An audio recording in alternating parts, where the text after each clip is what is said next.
Hello दोस्तों, नमस्कार, प्रणाम। स्वागत है आप सभी को हमारे यूट्यूब चैनल क्राइम आप तक न्यूज़ में। दोस्तों, रात को ससुर के कमरे में जाती थी बहू। इस लव स्टोरी का अंत बहुत भयानक हुआ। दोस्तों, आप हमारे वीडियो को शुरू से लेकर अंत तक जरूर देखिएगा। दोस्तों, कहते हैं कि ससुर और बहू का रिश्ता बाप और बेटी की जैसे होती है, लेकिन बिहार के सुपौल से एक ऐसी हवानियत का मामला यानी कि द केस ऑफ वर्चुअलिटी सामने आया, जिसने इस पवित्र रिश्ते को शर्मसार कर दिया, यानी कि सेम दी रिलेशनशिप कर दिया। यह ससुर और बहू एक दूसरे से प्यार करने लगे और उनके बीच नाजायज़ संबंध बना लिया। हैरानी की बात दोस्तों यह है कि ससुर अपने बहू के प्यार में इस कदर पागल था कि यह उसने अपने ही बेटे की हत्या कर दी। दोस्तों, अचानक एक रात उसका बेटे देख लेता है कि हमारी पत्नी हमारे पिताजी के साथ सेक्स कर रहा है। उसी टाइम लड़का पहुंचता है। दोस्तों, ससुर और बहू का रिश्ता जो होता है बाप बेटी तो जैसा होता ही है, लेकिन यह सुपौल की एक हैवानियत का मामला जो सामने आया है, जिसने इस पवित्र रिश्ते को शर्मसार कर रहा है। यह है ससुर और बहू एक दूसरे से प्यार करने लगता है और उनके बीच अवैध संबंध बन जाता है। समझे दोस्तों? लेकिन ससुर और बहू अपने प्यार में इस कदर पागल हो जाता है कि अपने ही बेड पे अपने पति के जगह अपने ससुर को सुला लेता है और मन भर जो करना होता है करता है कुकर्म के काम।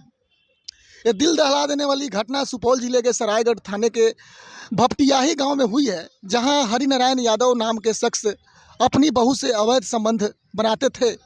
वो भी कथित तौर पे साथ रहना चाहते थे। उसकी बहू कहती थी कि हम अपने पति के साथ नहीं रहेंगे, रहेंगे तो अपने मैं ससुर के साथ ही रहेंगे। लेकिन आरोपी का बेटा किशन यादव इनके अवैध संबंध में रोड़ा बन रहा था, इसलिए उन्होंने उसे अपने रास्ते से हटाने के लिए एक साथ साजिश रची और पिता ने अपने बेटे की मौत के घाट उतारा। लेकिन हैरानी की बात यह है कि आरोपियों के हत्या करने के बाद शिकायत दर्ज कराने के लिए पुलिस से भी संपर्क किया गया।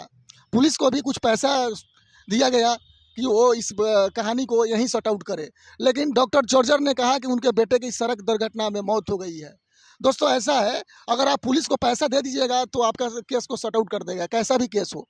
पुलिस ने गांव पहुंचकर मृतक के छोटे भाई व उसकी पत्नी कविता देवी से पूछताछ की, तो छोटी बहू कविता ने पुलिस के सामने अपने ससुर और बहू के सारे जो कलंकित करने वाला मामला देखा था, वो सारे पोल पुलिस के सामने खोल दिया। हालांकि महिला ने कहा कि उसकी बहू कृष्ण यादव ने अपने ससुर हरिनारायण यादव से अवैध संबंध यानी कि गलत संबंध थे। जब जेठ हरकिशन को इस बात का पता चला तो वे आए दिन उससे झगड़ने लगे। इतना ही नहीं, ससुर अपने बेटे के घर पर भी नहीं आने देते थे। बताया जाता है कि सास बहू के अवैध संबंध के बारे में पूरा गांव जानता था, लेकिन एक बार गांव के सरपंच ने मामले के समाधान के लिए पंचायत भी बुलाई थी। लेकिन ग्रामीणों के सामने दोनों सास और ससुर अलग होने के लिए राजी हो गए थे, क्योंकि उसको ससुर को सास से अलग इसलिए हुए कि उसका अवैध संबंध उसका पति का बहू के साथ था। सास और बेटे ने विरोध किया और ससुर ने हथौड़े से कृष्ण यादव की हत्या कर दी। ये मामला जो है बहुत ही खतरनाक मामला था, जो मैं आप लोगों के सामने प्रताड़न किया। दोस्तों, हम ये फिर मिलते हैं एक और नए क्राइम स्टोरी में। जब तक के लिए दोस्तों, जय हिंद।